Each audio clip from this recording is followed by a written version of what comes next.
Good afternoon. Good afternoon, ma'am. Good afternoon, ma'am. Good afternoon, ma'am.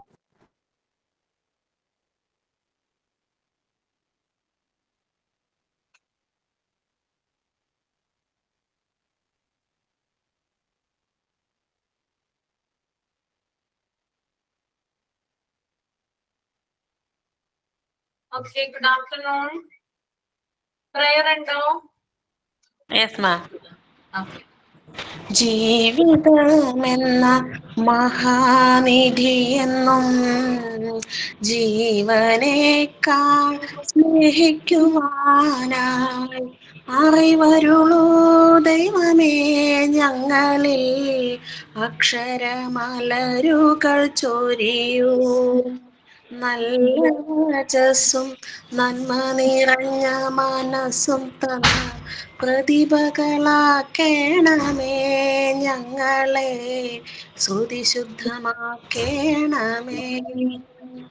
ജീവിതമെന്ന മഹാനിധിയെന്നും ജീവനേക്കാൾ സ്നേഹിക്കുവാനായി അറിവരുളോ ദൈവമേ ഞങ്ങളിൽ അക്ഷരമലരുകൾ ചൊരിയൂ. Thank you. Okay. നന്നായിരുന്നു കേട്ടോ. Thank you ma'am. Okay. Ma'am, thought പറയാം ma'am. തൊട്ട് പറഞ്ഞു. Attitude is everything. New day, new strength, new thoughts. Okay, ma'am. Reeja Philip MT9 ആണോ? റീജ പങ്കജ് ആണ് ma'am MT9 Reeja Pankaj. Reeja Philip Pankaj seminar present ചെയ്തായിരുന്നോ അന്ന്? ജിഷ മാമിന്റെ ക്ലാസ്സിലാണ് പ്രസന്റ് ചെയ്തത്. ജിഷ മാമിന്റെ ക്ലാസ്സിലായിരുന്നു അല്ലേ? ഒരു സെക്കൻഡ്.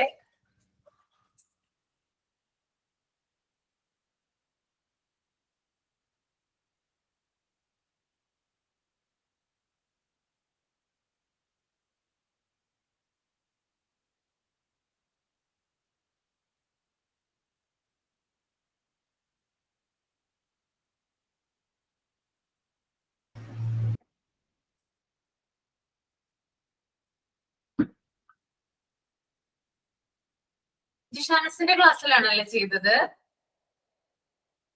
Okay okay.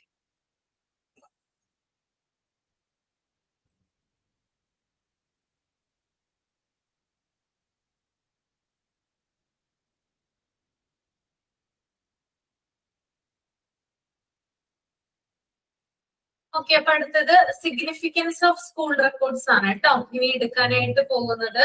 അപ്പോ ജസ്റ്റ് നിങ്ങൾ പെട്ടെന്ന് അതൊന്ന് റീഡ് ചെയ്യാം മൈൻഡില്, അതിനുശേഷം ഞാനത് എക്സ്പ്ലെയിൻ ചെയ്തു തരാം. ഓക്കെ, അങ്ങനെ മതിയില്ലേ? വായിച്ചു പറയണ്ടല്ലോ, വായിച്ചിട്ട് എക്സ്പ്ലെയിൻ ചെയ്യണ്ടല്ലോ. നിങ്ങൾ വായിച്ചാൽ മതി, ഞാനത് മലയാളത്തിൽ പറഞ്ഞുതരാം.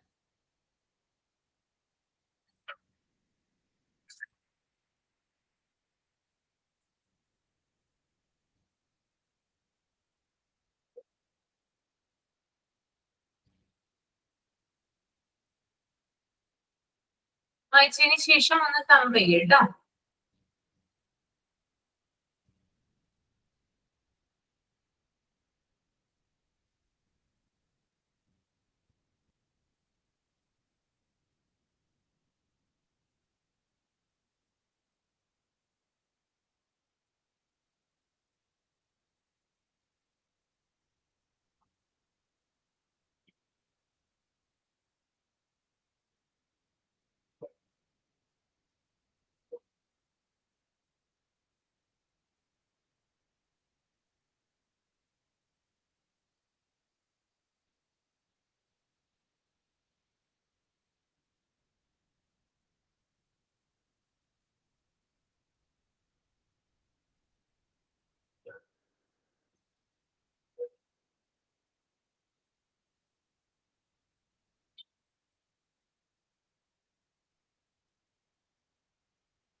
ഓക്കെ, നമുക്കൊന്ന് നോക്കാം.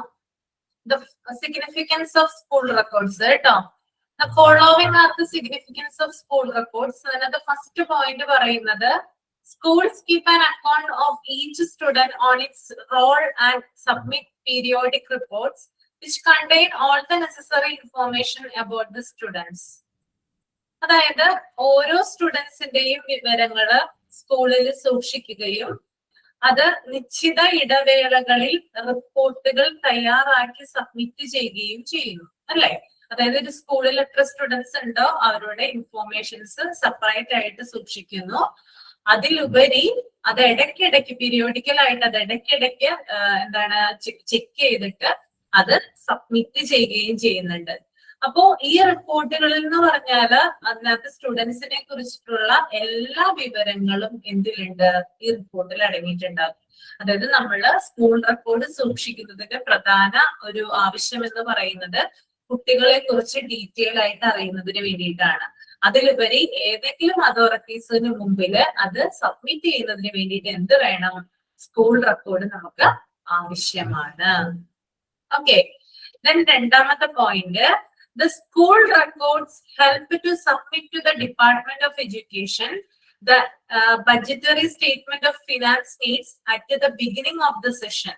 അതുപോലെ തന്നെ എഡ്യൂക്കേഷണൽ ഡിപ്പാർട്ട്മെന്റ് ആവശ്യപ്പെടുന്ന സമയത്ത് മെയിൻ ആയിട്ടുള്ള, അതായത് ഫിനാൻഷ്യൽ ആയിട്ടുള്ള കാര്യങ്ങൾ റെഡിയാക്കുന്നതിനും സ്കൂളിന്റെ ബഡ്ജറ്റ് പ്ലാൻ ചെയ്യാനുമുള്ള സഹായങ്ങള് സ്കൂൾ രേഖകളാണ് നൽകുന്നത്.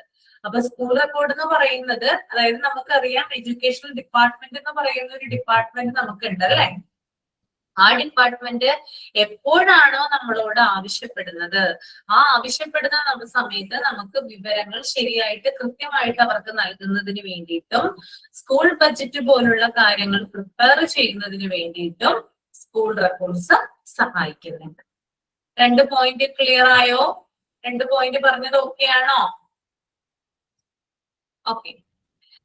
Then മൂന്നാമത്തെ point, school records help to judge the progress of the students on roles, their strength and weakness, and the teachers and parents to bring about desirable changes.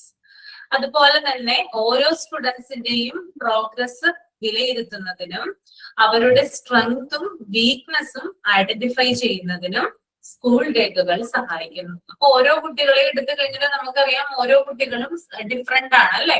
ഓരോ കുട്ടികൾക്കും അവരുടേതായിട്ടുള്ള skills and weakness ഉണ്ടാകും. ചില കുട്ടികൾക്ക് കൂടുതലായിട്ടുള്ള സ്കിൽസുകള്, അല്ലെങ്കിൽ ചില കുട്ടികൾ വീക്ക് ആയിട്ടുള്ളവർ, അങ്ങനെ സെപ്പറേറ്റ് ആയിട്ടായിരിക്കും ഉണ്ടാവുക. അപ്പൊ ഓരോ കുട്ടിക്കും എന്തൊക്കെ സ്ട്രെങ്ത്തുകളാണുള്ളത്, എന്തൊക്കെ വീക്ക് പോയിന്റ്സ് ആണുള്ളത്, അത് ഐഡന്റിഫൈ ചെയ്യുന്നതിന് വേണ്ടിയിട്ടും എന്ത് സഹായിക്കുന്നുണ്ട്? സ്കൂൾ റെക്കോർഡ് ഹെൽപ്പ് ചെയ്യുന്നുണ്ട്. അപ്പോ അധ്യാപകരും അതുപോലെ തന്നെ പാരന്റ്സും ഇതിന്റെ അടിസ്ഥാനത്തിൽ കുട്ടികളിൽ ചില ചേഞ്ചസ് കൊണ്ടുവരാനായിട്ട് അവരെ ഹെൽപ്പ് ചെയ്യുന്നുണ്ട്, കേട്ടോ. Okay, next point, the records also help to know the educational achievements of a particular locality and even of the state. അതായത് സ്റ്റുഡൻസിന്റെ അച്ചീവ്മെന്റ്സിനെ നമ്മുടെ റീജിയണൽ ലെവലിലും അതുപോലെ തന്നെ സ്റ്റേറ്റ് ലെവലിലും വിലയിരുത്തുന്നതിന് വേണ്ടിയിട്ട് സ്കൂൾ റെക്കോർഡ് സഹായിക്കുന്നുണ്ട്. അതായത് ഒരു കുട്ടി ഏതെങ്കിലും ഒരു ഒരു ഐറ്റം, അതായത് ഇപ്പോ സ്പോർട്സ് ആയിക്കോട്ടെ അല്ലെങ്കിൽ മറ്റ് കലാപരമായിട്ടുള്ള എന്തെങ്കിലും കാര്യങ്ങളായിക്കോട്ടെ, അതിനകത്ത് അച്ചീവ് ചെയ്തിട്ടുണ്ടെങ്കിൽ ആ കുട്ടിക്ക് പിന്നീട് അങ്ങോട്ട്, അതായത് ആ കുട്ടി സ്റ്റേറ്റ് ലെവല്, നാഷണൽ ലെവൽ അങ്ങനെയുള്ള കോമ്പറ്റീഷൻസിനൊക്കെ പങ്കെടുക്കുമ്പോൾ ആ കുട്ടിയുടെ വിവരങ്ങൾ അറിയുന്നതിന് വേണ്ടിയിട്ട് സ്കൂൾ റെക്കോർഡ് ഹെൽപ്ഫുൾ ആണ്. Next point, the records also help to know the educational achievements of a particular, അത് പറഞ്ഞു. School records help in the advancement of healthy relationship between the school and home. From the progress report, both the teachers and parents evaluate the students' achievement and progress. അതായത് സ്റ്റുഡൻസും പാരന്റ്സും തമ്മിലുള്ള ബന്ധങ്ങൾ വളർത്തുന്നതിനും school രേഖകള് സഹായകരമാണ്. എങ്ങനെയാണത്? അതായത് ഓരോ പാരന്റ്സിനും ആ കുട്ടിയെ കുറിച്ച് അറിയുന്നതിന് വേണ്ടിയിട്ട് സ്കൂൾ റെക്കോർഡ്സ് സഹായിക്കുന്നുണ്ട്.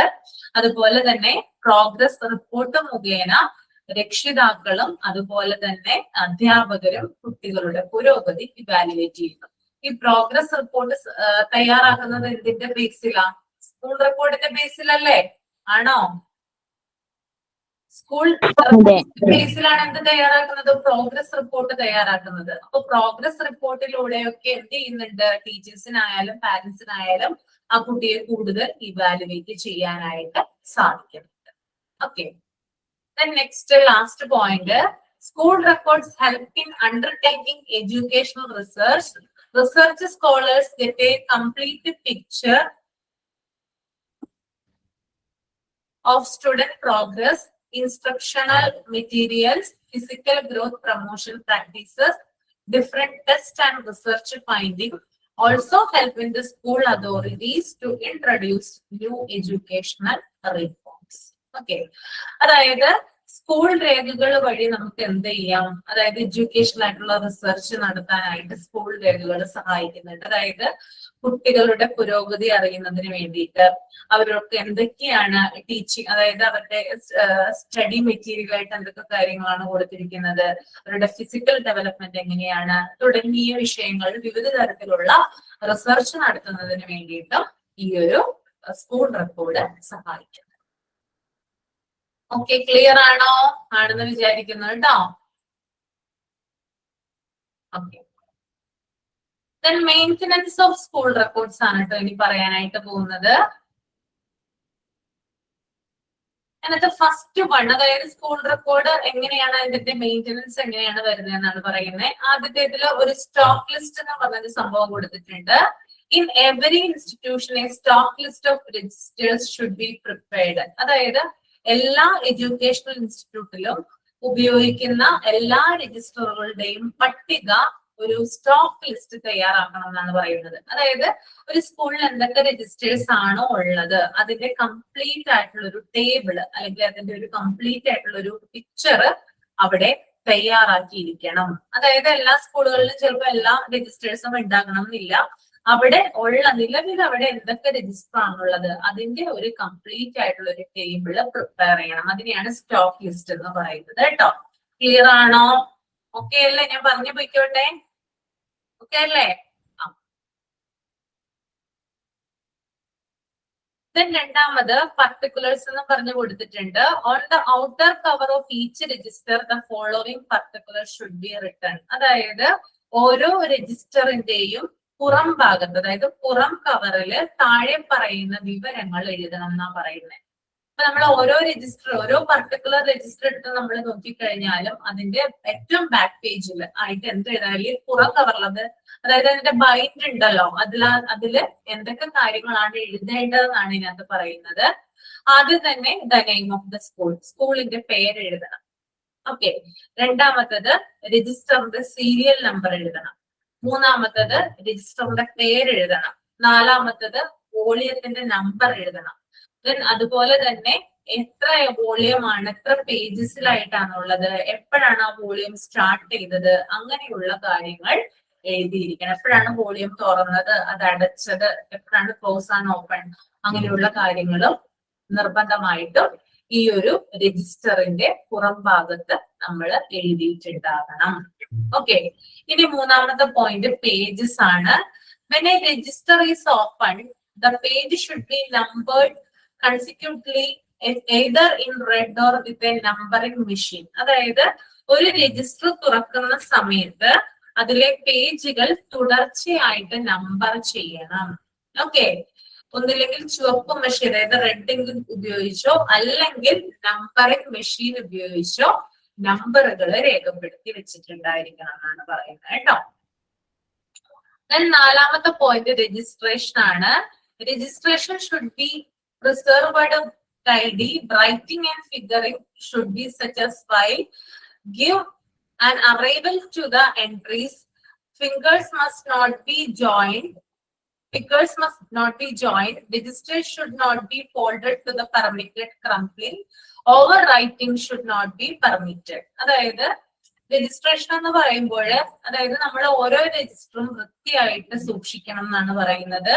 പിന്നെ അതുപോലെ തന്നെ അതിനകത്ത് എഴുതി വെച്ചിരിക്കുന്ന കാര്യങ്ങള്, ഇപ്പൊ എന്തെങ്കിലും കണക്കുകളോ കാര്യങ്ങളോ ഒക്കെ ഉണ്ടെങ്കിൽ അത് വ്യക്തമായിട്ടായിരിക്കണം എഴുതിയിരിക്കേണ്ടത്.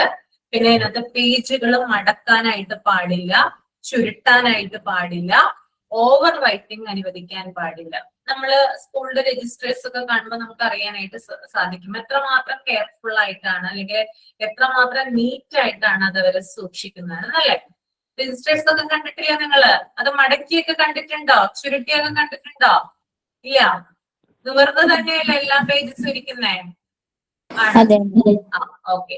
പിന്നെ ഓവർ റൈറ്റിംഗ് പാടില്ല, അതായത് അവിടെ ഇവിടെ ഒന്നും എഴുതിയിടാനോ അങ്ങനെയൊന്നും പാടില്ലെന്നാണ് പറയുന്നത് കേട്ടോ.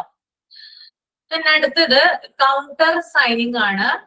Entry should be countersigned by the principal. A new volume of a register should not be opened every year if the previous volume contains some blank pages.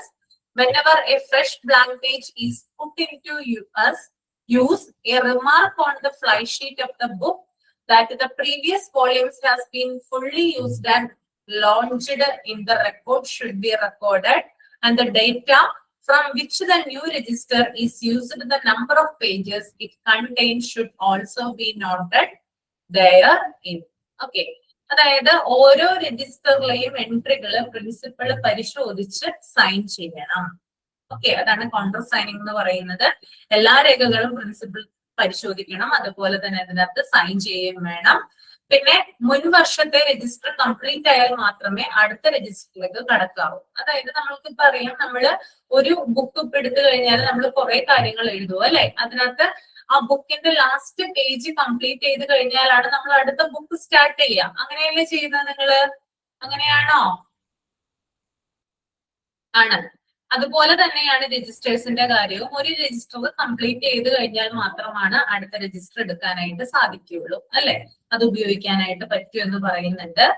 പിന്നെ പുതിയ രജിസ്റ്റർ ഉപയോഗിക്കുമ്പോൾ ചെയ്യേണ്ട കാര്യം എന്ന് പറഞ്ഞാല്, മുമ്പ് ഉപയോഗിച്ചിട്ടുള്ള, അതായത് ഒരു രജിസ്റ്ററിന്റെ തുടർച്ചയായിട്ടാണ് മറ്റൊരു രജിസ്റ്റർ ഉപയോഗിക്കുന്നതെങ്കിൽ മുമ്പ് ഉപയോഗിച്ചിട്ടുള്ള രജിസ്റ്ററിന്റെ വിവരങ്ങള് അവിടെ ഫ്ലൈ ഷീറ്റ് ഉണ്ട്, അതിനകത്ത് രേഖപ്പെടുത്തി വെക്കണം.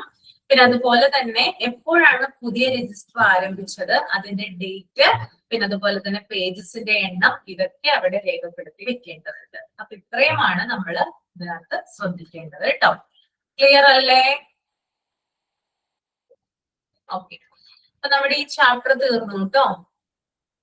ഇതെടുക്കാൻ കുറച്ച് താമസിച്ചത് ഇതൊരു വലിയ ചാപ്റ്റർ ആയതുകൊണ്ടാണ് കേട്ടോ ഇത്രയും ലേറ്റ് ആയത്. അല്ലെങ്കിൽ നമുക്ക് എങ്ങനെയെങ്കിലും തീർക്കായിരുന്നു. നിങ്ങൾക്ക് അങ്ങനെ തോന്നിയോ? പെട്ടെന്ന് തീർക്കണം എന്ന് തോന്നിയോ? ഇല്ല, തീർക്കണം തോന്നിയേ? ശരിയാ, കൊറേ ഉണ്ടായിരുന്നു, എടുത്തിട്ട് തീർന്നില്ല. ഓക്കെ, അപ്പൊ തീർന്നു കേട്ടോ.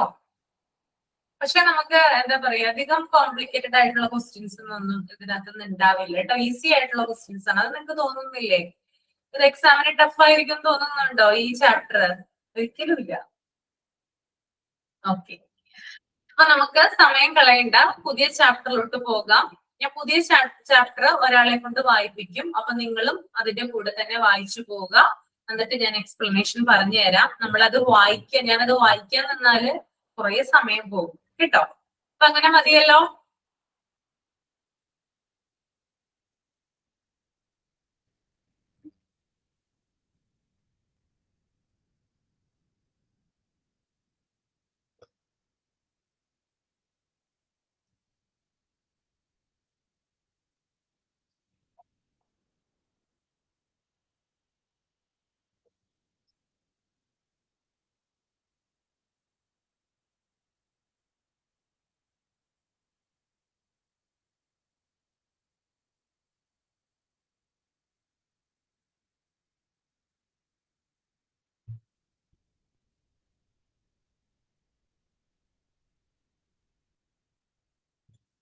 ഓക്കെ, അടുത്തത് യൂണിറ്റ് 6 സ്കൂൾ ഇൻസ്പെക്ഷൻ കേട്ടോ.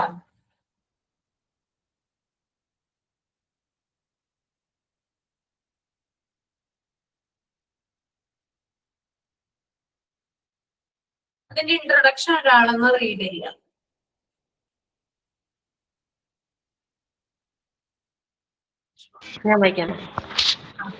Introduction. According to this dispatch, the inspectors have been told to report regarding ongoing conditions of schools and to organize or help in governing the examination of students. In fact, this situation continued until about a century ago. Then, for bringing the progress in this situation, the British government tried to take an important step with the result in India in 1936. Observation of education was made by Abbott and Wood. The specialist found great differences in the function of inspectors of India and Britain. Both the specialities said main function of an inspector is to inspect schools. He should do this function with sympathy and dexterity and give counsel on the basis of his knowledge and experience. According to this suggestion, the inspector was entrusted with the function of providing advice and encouragement. But in the real practice and situation remained the same as it was already or before.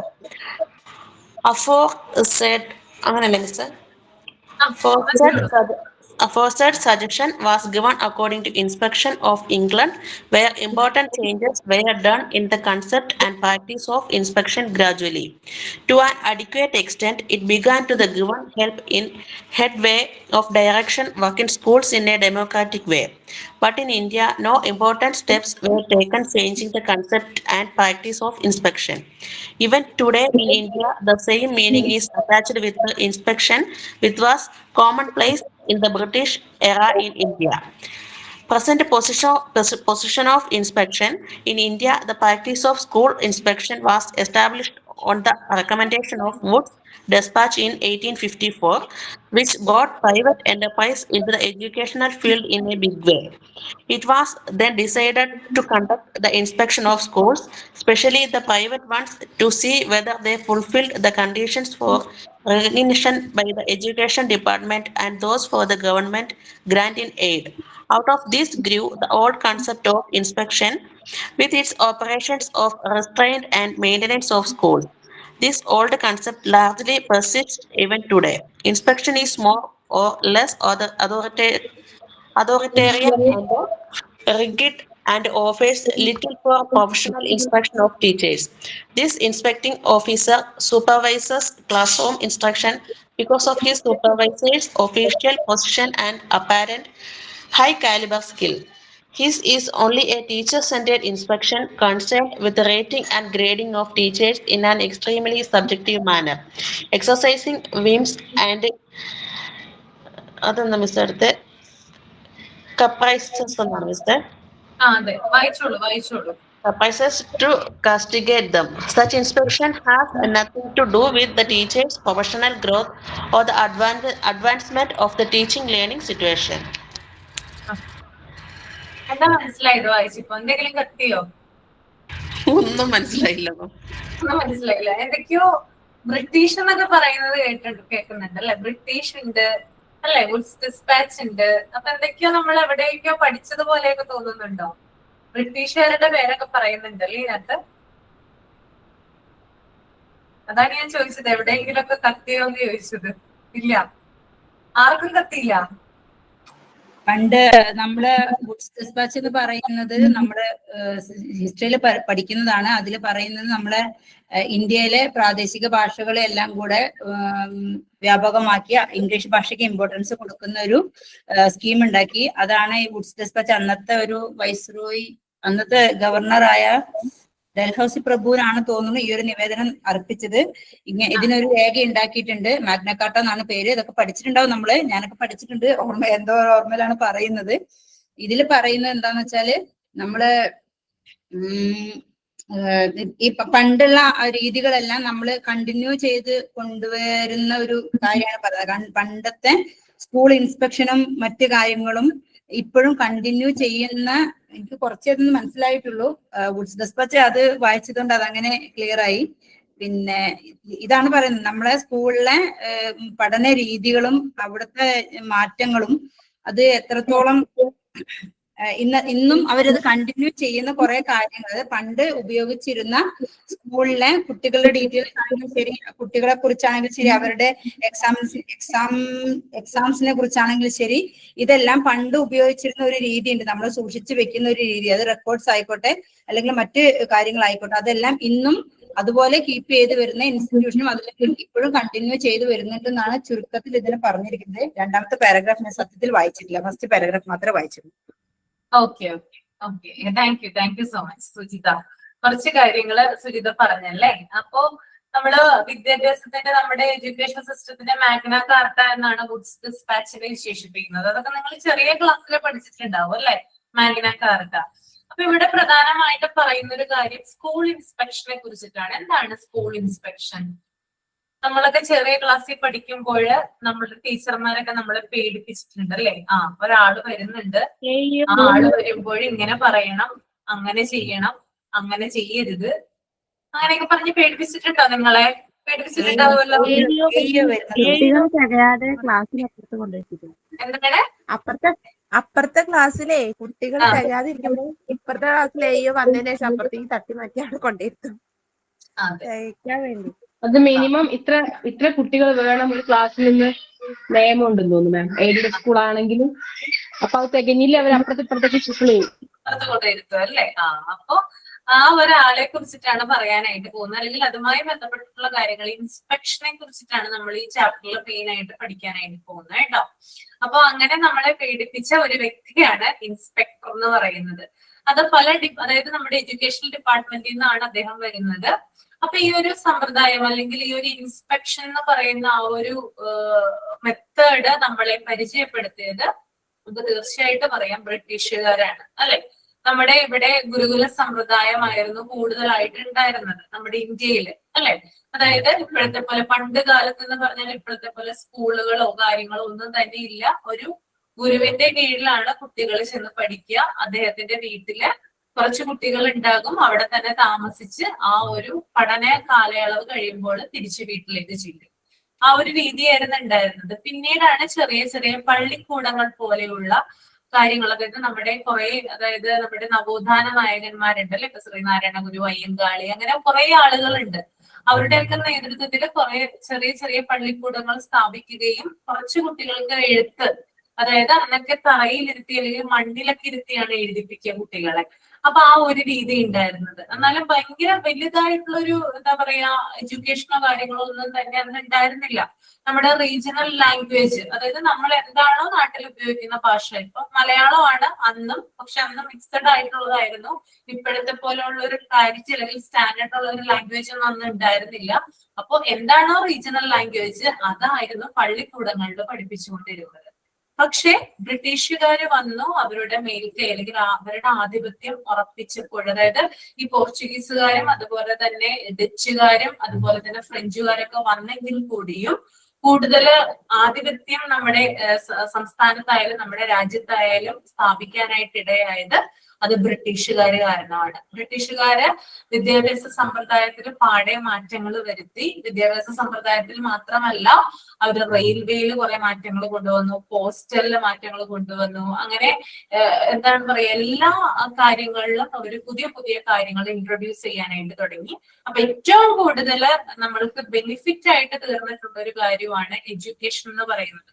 ബ്രിട്ടീഷുകാർ എന്തൊക്കെ നമ്മളോട് ക്രൂരതകൾ ചെയ്തു കഴിഞ്ഞാലും അവരെ ഏറ്റവും നല്ലൊരു കാര്യം ചെയ്തതെന്ന് പറയുന്നത് നമ്മുടെ വിദ്യാഭ്യാസ മേഖലയിലാണ് അല്ലെ. ശരിയല്ലേ ഞാൻ പറയുന്നേ? ഓക്കെ. അപ്പോ ഈ ബ്രിട്ടീഷുകാർ കൊണ്ടുവന്ന ഒരു കാര്യമായിരുന്നു എന്ത്, ഇൻസ്പെക്ഷൻ എന്ന് പറയുന്നത്. ഓക്കെ. അപ്പൊ അന്ന് നമ്മുടെ നാട്ടില് ഇത് വളരെ ഇന്നത്തെ പോലെ വളരെ വലിയ രീതിയിലൊന്നും ഉണ്ടായിരുന്നില്ലെങ്കിൽ കൂടിയും അത് ഇൻട്രൊഡ്യൂസ് ചെയ്യാനും അത് പതുക്കെ പതുക്കെ ഇംപ്ലിമെന്റ് ചെയ്യാനും ബ്രിട്ടീഷുകാർ ശ്രമിച്ചു. ഓക്കെ. അപ്പൊ അതിന്റെയൊക്കെ ഫലമായിട്ട് ഇൻസ്പെക്ഷൻ എന്ന് പറയുന്ന ആ ഒരു മെത്തേഡ് നമ്മുടെ നാട്ടിൽ പതുക്കെ പതുക്കെ ചെയ്യാനായിട്ട് തുടങ്ങി. അപ്പോ എന്തിനു വേണ്ടിയിട്ടാണ് ഇൻസ്പെക്ഷൻ അല്ലെങ്കിൽ ഇൻസ്പെക്ടർമാരെ നിയമിക്കുന്നത് എന്തെന്ന് വെച്ചാൽ അതാണ് ആ ഫസ്റ്റ് പാരഗ്രാഫിൽ പറയുന്നത് കേട്ടോ. ഞാൻ ഡീറ്റെയിൽ ആയിട്ട് അത് വായിച്ചിട്ടൊന്നും എക്സ്പ്ലെയിൻ ചെയ്തില്ല, കാരണം നമുക്ക് സമയം വളരെ കുറവാണ് ഇനി ക്ലാസ് തീരാനായിട്ട്. അതുകൊണ്ട് വളരെ സിമ്പിൾ ഫോമിൽ നിങ്ങൾക്ക് ചുരുക്കി വിവരിച്ചു തരാം. അതായത് സ്കൂളുകളുടെ നിലവിലുള്ള അവസ്ഥയെ കുറിച്ച് റിപ്പോർട്ട് കൊടുക്കുന്നതിനും അതുപോലെ തന്നെ സ്റ്റുഡൻസിന് മേല്, അതായത് അവരുടെ എക്സാമിനേഷൻ കാര്യങ്ങൾ, അതായത് അവരുടെ എക്സാം പോലുള്ള കാര്യങ്ങൾ നിയന്ത്രിക്കുന്നതിനും ആ സ്റ്റുഡൻസിനെ സഹായിക്കുന്നതിനും വേണ്ടിയിട്ടാണ് സ്കൂൾ ഇൻസ്പെക്ഷൻ എന്ന് പറയുന്ന ആ ഒരു കാര്യം നടപ്പിലാക്കിയത്. ഓക്കെ, ഒന്നും കൂടി ഞാൻ പറയാം. ഒന്നാമത്തെ കാര്യം എന്ന് പറഞ്ഞാല് സ്കൂളിന്റെ പ്രസന്റ് കണ്ടീഷൻ എന്താണ്, സ്കൂളിന്റെ നിലവിലുള്ള സ്ഥിതി, അത് റിപ്പോർട്ട് ചെയ്ത് മുകളില് അത് സമർപ്പിക്കുന്നതിനും, അതായത് ഹയർ അതോറിറ്റീസിന് അത് സമർപ്പിക്കുന്നതിനും, അതുപോലെ തന്നെ എക്സാമിനേഷൻ മുതലായുള്ള കാര്യങ്ങളിൽ നിയന്ത്രിക്കുന്നതിനും, അതുപോലെ തന്നെ ഓരോ കുട്ടികളെയും സഹായിക്കുന്നതിന് വേണ്ടിയിട്ടാണ് ഇൻസ്പെക്ഷൻ എന്ന് പറയുന്ന ആ ഒരു മെത്തേഡ് നമ്മുടെ നാട്ടില് നടപ്പിലാക്കിയിട്ടുള്ളത്. അപ്പൊ ഈ ഇൻസ്പെക്ഷൻ നടപ്പിലാക്കുന്നതിന് വേണ്ടിയിട്ട് അപ്പോയിന്റ് ചെയ്യുന്ന വ്യക്തിയാണ് ആര്, ഇൻസ്പെക്ടർ എന്ന് പറയുന്നത്. ക്ലിയർ ആണോ ഞാൻ പറയുന്നത്? ഓക്കെ അല്ലേ? അപ്പൊ ഇൻസ്പെക്ഷൻ എന്ന് പറഞ്ഞാല് ഒന്ന് സ്കൂളിന്റെ പ്രസന്റ് കണ്ടീഷൻ റിപ്പോർട്ട് ചെയ്യുന്നതിന്, രണ്ട് എക്സാമിനേഷൻ പോലുള്ള കാര്യങ്ങൾ നിയന്ത്രിക്കുന്നതിന്, മൂന്ന് ഓരോ കുട്ടിയെയും സഹായിക്കുന്നതിന്. അപ്പൊ ഈ മൂന്ന് കാര്യങ്ങൾക്ക് വേണ്ടിയിട്ടാണ് സ്കൂൾ ഇൻസ്പെക്ഷൻ നടപ്പിലാക്കുന്നത്. അപ്പോ ഇതിന് ആവശ്യമുള്ള ആളെന്ന് പറയുന്നത്, അല്ലെങ്കിൽ ഇതിന് വേണ്ടിയിട്ട് അപ്പോയിന്റ് ചെയ്തിട്ടുള്ള ആളെന്ന് പറയുന്നത് ഇൻസ്പെക്ടർമാരാണ്. ഓക്കെ. അപ്പോ ഈ നമ്മുടെ എഡ്യൂക്കേഷണൽ അല്ലെങ്കിൽ നമ്മുടെ വിദ്യാഭ്യാസ മേഖലയില് പുരോഗതി, അല്ലെങ്കിൽ കൂടുതൽ ഡെവലപ്മെന്റ് കൊണ്ടുവരണം എന്ന് ആഗ്രഹിച്ചുകൊണ്ട് ബ്രിട്ടീഷ് സർക്കാർ പുതിയ പുതിയ മാറ്റങ്ങൾ കൊണ്ടുവരാനായിട്ട് ആരംഭിച്ചു.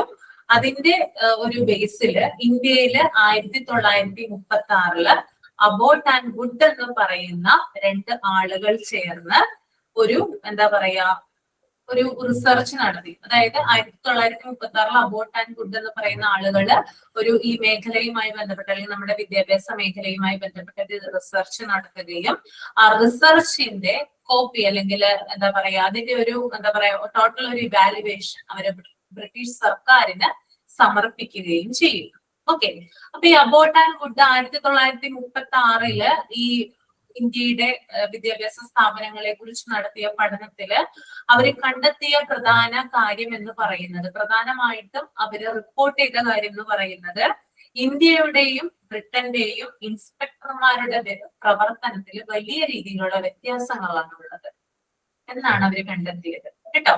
അതായത് ബ്രിട്ടനിലുള്ള അതേപോലെ ഉള്ള ഒരു കാര്യമാണ് ഇവിടെ കോപ്പി ചെയ്തതെങ്കിൽ കൂടിയും ബ്രിട്ടനിലെ പോലെയല്ല ഇന്ത്യയിൽ സ്കൂൾ ഇൻസ്പെക്ഷൻ നടത്തുന്നത്. ഓക്കെ. അപ്പോ ഇവര് പറഞ്ഞൊരു കാര്യം എന്ന് പറഞ്ഞാല് അതിനകത്ത് ആ അവരുടെ അബോട്ട് ആൻഡ് വുഡിന്റെ റിപ്പോർട്ടിൽ പരാമർശിക്കുന്ന പ്രധാനപ്പെട്ട കാര്യം എന്ന് പറയുന്നത്, ഒരു ഇൻസ്പെക്ടറുടെ പ്രധാന ചുമതല, അവരുടെ റെസ്പോൺസിബിലിറ്റി എന്ന് പറയുന്നത് സ്കൂളുകളിൽ പരിശോധന നടത്തുക എന്നതാണ്. ഓക്കെ. സ്കൂളുകള് എന്താ പറയാ പരിശോധിക്കുക എന്നുള്ളതാണ് ഇൻസ്പെക്ടറുടെ പ്രധാനപ്പെട്ട ജോലി. അത് പക്ഷെ എങ്ങനെയായിരിക്കണം നടത്തേണ്ടത്? സഹാനുഭൂതിയോടെ, അതായത് സിമ്പതിയോടെ ആയിരിക്കണം നടത്തേണ്ടത്. അതുപോലെ തന്നെ പരിചയ സമ്പന്നതയോട് കൂടി, അതായത് എക്സ്പീരിയൻസ്ഡ് ആയിട്ടുള്ള ഒരു വ്യക്തിക്ക് മാത്രമാണ് സിമ്പതിയോടുകൂടി അല്ലെങ്കിൽ എംപതിയോടുകൂടി ഒരു സ്കൂള് ഇൻസ്പെക്ട് ചെയ്യാൻ സാധിക്കുക എന്നതാണ് ഇവരതിനകത്ത് പറഞ്ഞു വെച്ച കാര്യം എന്ന് പറയുന്നത്. ഓക്കെ. പിന്നെ അതുപോലെ തന്നെ ഒരു സ്കൂളിന്റെ പ്രവർത്തനത്തിന് വേണ്ടിയിട്ട് ആവശ്യമായിട്ടുള്ള മാർഗനിർദ്ദേശങ്ങളും പ്രോത്സാഹനവും നൽകണമെന്നും കൂടി ഇവര് പറയുന്നുണ്ട്. ഓക്കെ. മനസ്സിലായോ? അപ്പോ ബ്രിട്ടീഷ് സർക്കാർ അല്ലെങ്കിൽ ബ്രിട്ടനിൽ നടക്കുന്നത് എന്താണെന്ന് വെച്ചാല്, അവിടെ ബ്രിട്ടനില് ഇങ്ങനെ, അതായത് സിമ്പതിയോടുകൂടി എംപതിയോടുകൂടിയൊക്കെയാണ്, അല്ലെങ്കിൽ വളരെ നല്ല രീതിയിലാണ് ബ്രിട്ടനില് ഇൻസ്പെക്ഷൻ നടത്തുന്നത്. പക്ഷെ അതിൽ നിന്ന് വിപരീതമായിട്ടാണ് എവിടെ ഇൻസ്പെക്ഷൻ നടത്തുന്നത്? എവിടെ നടത്തുന്നത്? ഇന്ത്യയിൽ നടത്തുന്നത്. ഓക്കെ. അപ്പൊ അതത്ര നല്ല രീതിയല്ല. കാരണം ആ രണ്ട് പേരുടെ സ്ഥിതി അവര് ഇവാലുവേറ്റ് ചെയ്തതിനനുസരിച്ചിട്ടാണ് അവർ ഈ പഠന റിപ്പോർട്ട് തയ്യാറാക്കി ബ്രിട്ടീഷ് സർക്കാരിന് സമർപ്പിച്ചത്. ഓക്കെ. അപ്പോ ഇവിടെ നടക്കുന്നത് എന്താണെന്ന് വെച്ചാല്, ഇവിടെ ശരിക്കും പറഞ്ഞാല് ഒരു എന്താ പറയാ ഇൻസ്ട്രക്ഷൻസ് നൽകുന്നതിനേക്കാൾ ഉപരി, അല്ലെങ്കിൽ ഒരു പ്രോത്സാഹനം നൽകുന്നതിനേക്കാൾ ഉപരി ഒരു നിയന്ത്രണ അധികാരിയായിട്ടാണ് ഇൻസ്പെക്ടർ മാറുന്നത്. അതാണ് അവിടെ ഉദ്ദേശിക്കുന്നത് അതോറിറ്റേറിയൻ. ഓക്കെ. അതായത് നമ്മുടെ ഒരു ഹിറ്റ്ലറെ പോലെ അല്ലെ, എല്ലാ കാര്യങ്ങളും അല്ലെ, ഒരു സ്വേച്ഛാധിപതി, അല്ലെങ്കിൽ അയാൾ പറയുന്ന കാര്യം ആ സ്കൂളുകളിൽ നടപ്പിലാക്കുക. ഓക്കെ. അവിടെ അയാൾക്കാണ്, അതായത് ഇൻസ്പെക്ടർ ആരാണോ അയാൾക്കാണ് അവിടെ കൂടുതൽ അധികാരം, പവർ ഉള്ളത്. അയാൾ പറയുന്ന കാര്യം എല്ലാവരിലും അടിച്ചേൽപ്പിക്കുന്നു. അതിപ്പോ മാനേജ്മെന്റ് ആയിക്കോട്ടെ, പ്രിൻസിപ്പൾ ആയിക്കോട്ടെ, ടീച്ചേഴ്സ് ആയിക്കോട്ടെ, കുട്ടികളായിക്കോട്ടെ, അയാൾ പറയുന്ന കാര്യം മാത്രം കുട്ടികൾ അനുസരിക്കുക. അപ്പോ ഇവര് കണ്ടുവന്ന പ്രധാന വ്യത്യാസം എന്ന് പറഞ്ഞാൽ ഇതാണ്: ഒരു ഇൻസ്പെക്ടർ എന്ന് പറയുന്നത് അദ്ദേഹം ആ സ്കൂളിന്റെ മുന്നോട്ടുള്ള പ്രവർത്തനത്തിൽ ഒരു വഴികാട്ടിയായിട്ടാണ് നിൽക്കേണ്ടത്. മാത്രമല്ല കുട്ടികൾക്കും അവിടുത്തെ ടീച്ചേഴ്സിനും മാനേജ്മെന്റിനും ഒക്കെ പ്രോത്സാഹനം നൽകുന്ന വ്യക്തിയായിരിക്കണം. പക്ഷെ അതിൽ നിന്ന് വ്യത്യസ്തമായിട്ട് ഇന്ത്യയിൽ ഇവർ കണ്ടത് ഇവരൊരു അതോറിറ്റേറിയൻ ആയിട്ട് മാറുക എന്നുള്ളതാണ്. അപ്പോ ഇത് അതായത് ഇത് കുറച്ചു കാലമൊന്നുമല്ല, കുറെ കാലങ്ങളായിട്ട് ഇത് തന്നെയാണ് ഇന്ത്യയിൽ പിന്തുടർന്ന് വന്നിരുന്ന ഒരു രീതി എന്ന് ഇവര് മനസ്സിലാക്കി. ഓക്കെ, ക്ലിയർ ആണോ?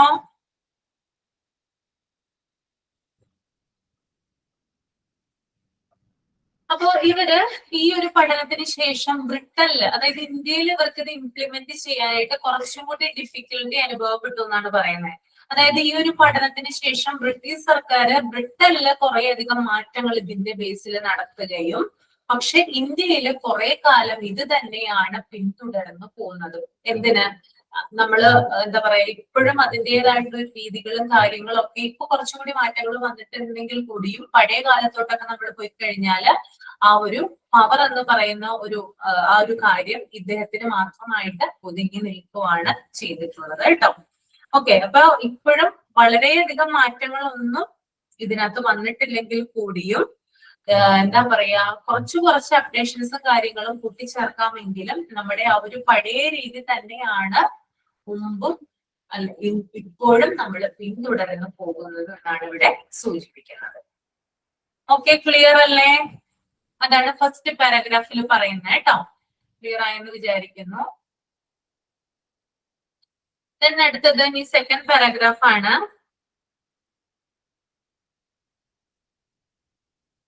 അടുത്ത നമ്മൾ പറയാനായിട്ട് പോകുന്നത് വുഡ്സ് ഡിസ്പാച്ചിനെ കുറിച്ചിട്ടാണ് അല്ലെ.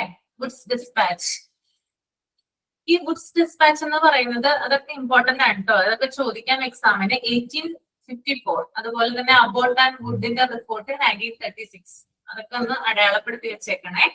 അപ്പൊ വുഡ്സ് ഡിസ്പാച്ച് 1854 ഇന്ത്യയില് പബ്ലിഷ് ചെയ്തത്. ബ്രിട്ടനിലാണ് ശരിക്കും പറഞ്ഞാൽ ഇതിന്റെ ഒരു എസ്റ്റാബ്ലിഷ്മെന്റ് ഉണ്ടായത്. അത് ഇന്ത്യയിൽ കൊണ്ടുവന്ന് അത് അവര് പ്രസിദ്ധപ്പെടുത്തിയത് 1854 ശരിക്കും പറഞ്ഞാൽ ഇന്ത്യയിലല്ല, ബ്രിട്ടനിൽ തന്നെയാണ് ഇതിന്റെ കരട് രൂപം തയ്യാറാക്കിയെന്ന് നമുക്ക് പറയാം. അത് പബ്ലിഷ് ചെയ്തത് അല്ലെങ്കിൽ ഇന്ത്യയിൽ കൊണ്ടുവന്ന് ഇംപ്ലിമെന്റ് ചെയ്തത് 1854 അതുകൊണ്ടാണ് വുഡ്സ് ഡിസ്പാച്ച് ഓഫ് 1854 എന്ന് പറയുന്നത്. ഓക്കെ, അപ്പൊ ഇന്ത്യയിലെ സ്കൂൾ ഇൻസ്പെക്ഷൻ സംവിധാനം 1754 പബ്ലിഷ് ചെയ്ത വുഡ്സ് ഡിസ്പാച്ചിലാണ് ആദ്യമായിട്ട് വന്നത്. ഓക്കെ, അപ്പൊ ഈ ഒരു സ്കൂൾ ഇൻസ്പെക്ഷൻ എന്ന് പറയുന്ന സമ്പ്രദായം കൊണ്ടുവരുന്നത് എന്താണ്? വുഡ്സ് ഡിസ്പാച്ച് പ്രസിദ്ധീകരിച്ചതിന് ശേഷമാണ് കേട്ടോ.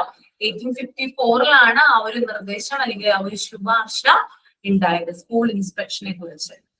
ഓക്കെ, അപ്പോ ഇതിലൂടെ എന്താ പറയാ, പ്രൈവറ്റ് ആയിട്ടുള്ള വിദ്യാഭ്യാസ സ്ഥാപനങ്ങൾക്കും അതുപോലെ തന്നെ ഗവൺമെന്റ് തലത്തിലുള്ള സ്ഥാപനങ്ങൾക്കും പ്രൈവറ്റ് ആയിട്ടുള്ള വിദ്യാഭ്യാസ സ്ഥാപനങ്ങൾക്കും വലിയ ഒരു സ്ഥാനം ലഭിക്കുകയാണ് ഉണ്ടായത്.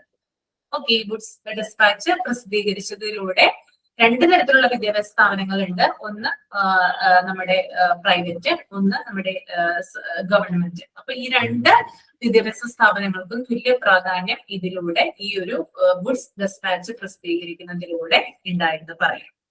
അപ്പൊ ഇതിന് ശേഷം ഈ ഒരു വുഡ്സ് ഡിസ്പാച്ച് പ്രസിദ്ധീകരിച്ചതിന് ശേഷം സ്വകാര്യ സ്കൂളുകള്, അതായത് പ്രൈവറ്റ് ആയിട്ടുള്ള സ്കൂളുകള് എഡ്യൂക്കേഷൻ ഡിപ്പാർട്ട്മെന്റ് പറയുന്ന ക്രൈറ്റീരിയ അനുസരിച്ചിട്ടാണ് പ്രവർത്തിച്ചു പോകുന്നത്. അതായത് ഈ സർക്കാർ പറയുന്ന കാര്യങ്ങൾ അതായത് സർക്കാർ പറയുന്ന കാര്യങ്ങൾ സർക്കാർ സ്കൂളുകൾക്ക് എന്തായാലും ബാധകമാണ്. കാരണം ഇത് സർക്കാരിന്റെ കീഴിലല്ല പ്രവർത്തിക്കുന്നത്. പക്ഷെ പ്രൈവറ്റ് സ്കൂളുകൾക്ക് ഇവര് പറയുന്ന, അതായത് ഈ വുഡ്സ് ഡിസ്പാച്ചിൽ പറയുന്ന ക്രൈറ്റീരിയ അനുസരിച്ചിട്ടാണ്, അല്ലെങ്കിൽ സർക്കാർ പറയുന്ന ക്രൈറ്റീരിയ അനുസരിച്ചിട്ടാണോ അവര് പ്രവർത്തിക്കുന്നതെന്ന് ചെക്ക് ചെയ്യാനായിട്ട് തുടങ്ങി. കൃത്യമായിട്ടുള്ളൊരു എന്താ പറയാ ചെക്കിങ്ങും കാര്യങ്ങളൊക്കെ ഉണ്ടായി. അപ്പൊ ഈ ഒരു ചെക്കിംഗ് എന്ന് പറയുന്നതാണ് എന്ത് പറയുന്ന ഈ ഒരു ഇൻസ്പെക്ഷൻ എന്ന് പറയുന്നത്. അതായത് സർക്കാർ പറയുന്ന റൂൾസ് ആൻഡ് റെഗുലേഷൻസ് അനുസരിച്ചിട്ടാണ് ഓരോ സ്കൂളുകളും പ്രവർത്തിക്കുന്നതെന്ന് ചെക്ക് ചെയ്യുന്നതാണ് ഇത് ഇൻസ്പെക്ഷൻ. അങ്ങനെ തന്നെയല്ലേ? അങ്ങനെ തന്നെയല്ലേ? ആണോ? Yes ma'am. പിന്നെ അതുപോലെ തന്നെ ഞാൻ നേരത്തെ പറഞ്ഞു സർക്കാർ സ്കൂളുകൾക്ക് ബാധകമാണ്, പ്രൈവറ്റ് സ്കൂളുകൾക്കും ബാധകമായി തുടങ്ങി, ഗ്രാന്റ് ഇൻ എയ്ഡ് അഥവാ മാനേജ്മെന്റ് സ്കൂളുകൾക്കും ഇൻസ്പെക്ഷൻ ബാധകമായി തുടങ്ങി. അപ്പോ എല്ലാ തരത്തിലുള്ള സ്കൂളുകളിലും ഇൻസ്പെക്ഷൻ ഉണ്ടാവാനായിട്ട് തുടങ്ങിയിട്ടുള്ള ഒരു സമയമായിരുന്നു അത്. അപ്പൊ ഇൻസ്പെക്ഷൻ എന്ന് പറയുന്ന ആ ഒരു ഇതിന്റെ ഹിസ്റ്ററി ആണല്ലോ ഞാൻ പറഞ്ഞുകൊണ്ടിരിക്കുന്നത്. മെയിൻ ആയിട്ടുള്ള കാര്യങ്ങളിലേക്ക് വരുന്നതേ ഉള്ളൂ. ഇതിന്റെ ഒരു ഹിസ്റ്ററി ആണ് ഇപ്പൊ പറഞ്ഞുകൊണ്ടിരിക്കുന്നത്. അപ്പോ അതുപോലെ തന്നെ അതായത് ഈ ഇൻസ്പെക്ഷൻ എന്ന് പറയുന്ന അതായത് പഴയ രീതികളിൽ നിന്ന് വ്യത്യസ്തമായിട്ട് ഓരോ സ്കൂളുകളിലും പുതിയ പുതിയ റൂൾസ് ആൻഡ് റെഗുലേഷൻസ് ഒക്കെ നടപ്പിലാക്കുന്നുണ്ടോ, അല്ലെങ്കിൽ സർക്കാർ പറയുന്ന കാര്യങ്ങളൊക്കെ നടപ്പിലാക്കുന്നുണ്ടോ എന്നുള്ളൊരു ആശയം അല്ലെങ്കിൽ ആ ഒരു രീതി പിന്തുടർന്ന് വരാൻ സഹായിച്ചത് ഇൻസ്പെക്ഷൻ എന്ന് പറയുന്ന ആ ഒരു മെത്തേഡ് ആണ്. ഓക്കെ, ക്ലിയർ ആണോ? ഇത്തരം കാര്യങ്ങളൊക്കെ അല്ലേ? Next one, meaning of A school inspection. അത് നിങ്ങളൊന്ന് ജസ്റ്റ് ഒന്ന് മൈൻഡിൽ ഒന്ന് റീഡ് ചെയ്യൂ കേട്ടോ.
Meaning of A school inspection വായിച്ചു കഴിഞ്ഞായിരുന്നോ? ഓക്കെ, അതായത് ഡിക്ഷണറി പ്രകാരം ഈ ഒരു ഇൻസ്പെക്ഷൻ എന്ന് പറയുന്നത് ഒരു പരിശോധന അല്ലെങ്കിൽ ഒരു പരീക്ഷണം, ഒരു ടെസ്റ്റ് ആയിട്ടാണ് കണക്കാക്കപ്പെടുന്നത്.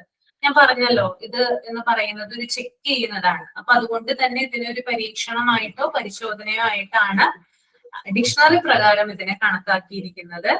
പിന്നെ അതുപോലെ തന്നെ എന്താണ് സ്കൂൾ ഇൻസ്പെക്ഷൻ എന്ന് പറഞ്ഞാൽ നമ്മൾ ഒരു കാര്യത്തെ ശ്രദ്ധാപൂർവമായിട്ടും അതായത് ഒബ്സർവേഷനോട് കൂടിയും അതുപോലെ തന്നെ വിമർശനാത്മകമായിട്ടും കാണുക എന്നുള്ളതാണ് സ്കൂൾ ഇൻസ്പെക്ഷൻ. അതായത് വളരെ നമ്മളിപ്പോ ലാബിലൊക്കെ നമ്മൾ എന്തെങ്കിലും പരീക്ഷണങ്ങളോ കാര്യങ്ങളോ ഒക്കെ ചെയ്യുമ്പോൾ നമ്മൾ എന്ത് ചെയ്യാറുണ്ട്? നമ്മുടെ ഇതുണ്ടല്ലോ, എന്താ മറന്നുപോയി ഞാൻ അതിന്റെ പേര്, മൈക്രോസ്കോപ്പിലൂടെ നമ്മൾ നോക്കാറില്ലേ? അതായത് ഒരു ചെറിയ കണിക പോലെ നമുക്ക് എന്തിലൂടെ കാണാൻ പറ്റും? മൈക്രോസ്കോപ്പിലൂടെ കാണാൻ പറ്റും. അപ്പൊ അത്തരത്തില് ഒരു ചെക്ക് ചെയ്യുന്ന രീതിയാണ് സ്കൂൾ ഇൻസ്പെക്ഷൻ എന്ന് പറയുന്നത്. ഒരു കാര്യത്തെ ചെക്ക് ചെയ്യുക, അതിനെ നന്നായിട്ട് ഒബ്സർവ് ചെയ്യുക, അതുപോലെ തന്നെ അതിനെ വിമർശനാത്മക എന്തെങ്കിലും ക്രിറ്റിസിസം ഉണ്ടെങ്കിൽ അതും രേഖപ്പെടുത്തുക എന്നുള്ളതാണ്. അപ്പൊ ഒരു സ്കൂൾ ഇൻസ്പെക്ടർ വരുമ്പോൾ നമ്മൾ ഒരിക്കലും വിചാരിക്കരുത് നല്ല കാര്യങ്ങൾ മാത്രമാണ് അദ്ദേഹത്തിന്റെ കയ്യിൽ നിന്ന് ലഭിക്കുന്നതെന്ന്. പകരം അയാൾ ക്രിറ്റിസൈസും ചെയ്യും. ഓക്കെ, അപ്പോ ഇത് രണ്ടിനും കൂടിയുള്ളൊരു, അതായത് അയാള് ചെക്ക് ചെയ്യുന്ന കാര്യങ്ങളിൽ നമ്മൾ എന്തെങ്കിലും നല്ല കാര്യങ്ങളൊക്കെ ചെയ്തിട്ടുണ്ടെങ്കിൽ അദ്ദേഹം നമ്മളെ എന്താ പറയാ അപ്രീഷിയേറ്റ് ചെയ്യും, അതുപോലെ തന്നെ ക്രിട്ടിസൈസ് ചെയ്യുകയും ചെയ്യും. അപ്പൊ ഈ രണ്ട് കാര്യങ്ങളും കൂടിയതാണ് എന്ത് സ്കൂൾ ഇൻസ്പെക്ഷൻ എന്ന് പറയുന്നത്. പിന്നെ എഡ്യൂക്കേഷണൽ ഏരിയയില് അല്ലെങ്കിൽ വിദ്യാഭ്യാസ രംഗത്ത് സ്കൂളുകളുടെ ഇൻസ്പെക്ഷൻ എന്ന് പറയുന്നത് വിദ്യാഭ്യാസ പ്രവർത്തനങ്ങൾ എങ്ങനെയായിരിക്കണം, അതുപോലെ തന്നെ അടിസ്ഥാന സൗകര്യങ്ങൾ അവിടെ ഉണ്ടോ, അതായത് വിദ്യാഭ്യാസവുമായി ബന്ധപ്പെട്ട് നല്ല രീതിയിൽ പഠിപ്പിക്കുന്നുണ്ടോ കുട്ടികളെ, അവർക്ക് നല്ല രീതിയിൽ മനസ്സിലാകുന്നുണ്ടോ, അവിടെ ബേസിക് ആയിട്ടുള്ള ഫെസിലിറ്റീസ് അവൈലബിൾ ആണോ, ഇങ്ങനെയുള്ള കാര്യങ്ങൾ ചെക്ക് ചെയ്യുന്നതിന് വേണ്ടിയിട്ടാണ് ആര് വരുന്നത്, ഇൻസ്പെക്ടർ വരുന്നത്. അപ്പൊ നിങ്ങൾ ഒരിക്കലും വിചാരിക്കരുത് പഠനവുമായി ബന്ധപ്പെട്ടുള്ള കാര്യങ്ങൾ മാത്രം നോക്കാനാണെന്ന്. അങ്ങനെയല്ല, സ്കൂൾ ഓൾറൗണ്ട് അദ്ദേഹം ചുറ്റി നടക്കും കേട്ടോ. ഒരു ക്ലാസ് റൂമിൽ വന്നു കഴിഞ്ഞാൽ അദ്ദേഹം നോക്കും, 4 മൂലയിൽ നോക്കും, എന്തെങ്കിലും കാര്യങ്ങൾ അവിടെ ഉണ്ടോ ഇല്ലേ. ശ്രദ്ധിച്ചിട്ടില്ലേ നിങ്ങള്? കുട്ടികളുടെ മുഖത്തേക്ക് മാത്രമാണോ നോക്കുന്നേ? ചിലപ്പോ കുട്ടികളോട് വല്ല ചോദ്യമൊക്കെ ചോദിക്കും അല്ലെ.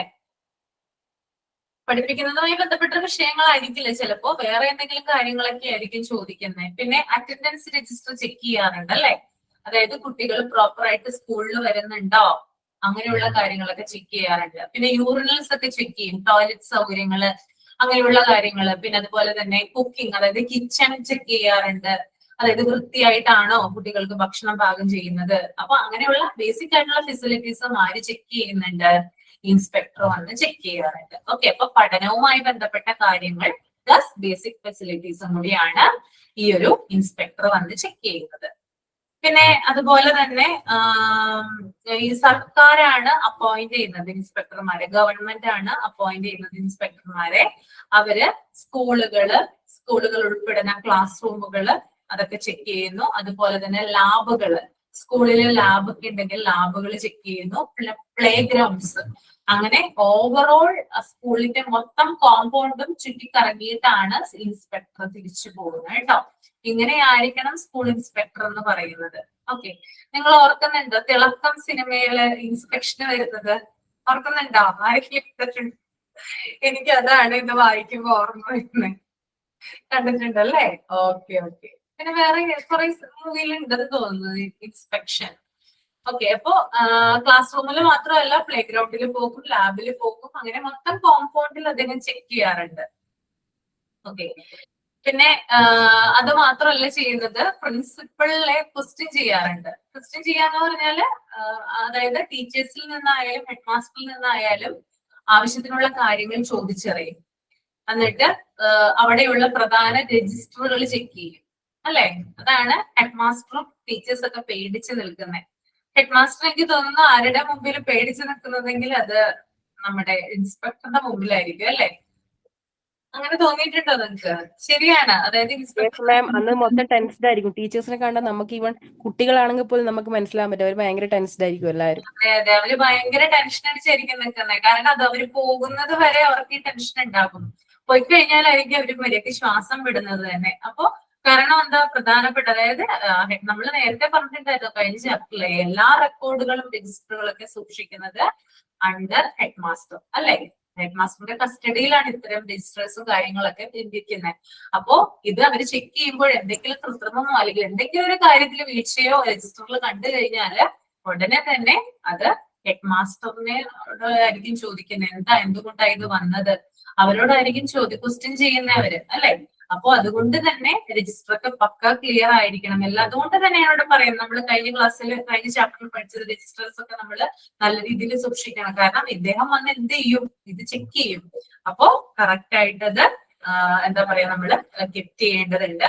അപ്പൊ രജിസ്റ്ററുകള് അതുപോലെ രേഖകള് ഇതൊക്കെ പരിശോധിച്ച് അതിന്റെ അടിസ്ഥാനത്തിൽ, അതായത് ആദ്യമായ ഈ ഇൻസ്പെക്ടർ വരുമ്പോൾ മൊത്തം ക്ലാസ് റൂമിൽ നോക്കുന്നു, പ്ലേ ഗ്രൗണ്ടിൽ പോകുന്നു, ലാബിൽ പോകുന്നു, പിന്നെ ടീച്ചറിനോട് സംസാരിക്കുന്നു, ഹെഡ് മാസ്റ്ററോട് സംസാരിക്കുന്നു, രജിസ്റ്റർ പരിശോധിക്കുന്നു. അതിന്റെ അടിസ്ഥാനത്തിൽ അദ്ദേഹം ഒരു റിപ്പോർട്ട് തയ്യാറാക്കുന്നു, ഇൻസ്പെക്ഷൻ റിപ്പോർട്ട് കേട്ടോ.